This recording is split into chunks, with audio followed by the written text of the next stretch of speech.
Je vais vous raconter comment, après 10 années de freelance, je suis repassée au salariat. Avant, j'étais écrivain public. En fait, j'ai commencé écrivain public. J'étais prof à domicile aussi.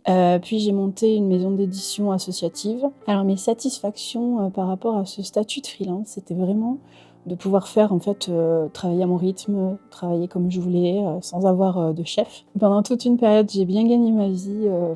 J'avais un salaire correct. Et puis bon, il y a eu un petit souci personnel qui fait que j'ai pu en vivre. Et enfin, il y a eu le Covid, donc dans le milieu de la culture, ça a été un peu la cata.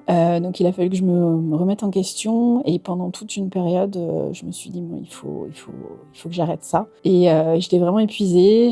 Je me suis dit: «Bon, il faut que j'arrive à trouver quelque chose de salarié qui puisse me poser, tout en peut-être permettant de faire encore mes activités artistiques, mais plus sereinement en tout cas».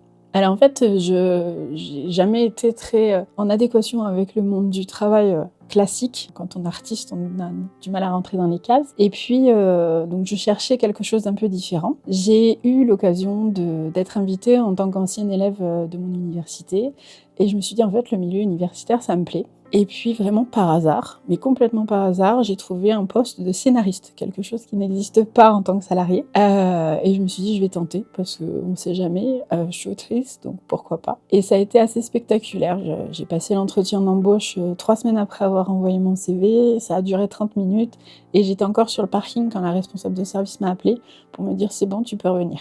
C'était génial. J'ai trouvé un contexte de travail qui me plaisait beaucoup. C'était enrichissant qu'on me proposait de faire. Et j'ai vraiment eu cette chance d'être assez autonome dans le développement du projet, ce qui m'a permis vraiment de m'épanouir comme si j'étais en freelance, mais avec un salaire de cadre, donc j'avoue que c'était pas pareil.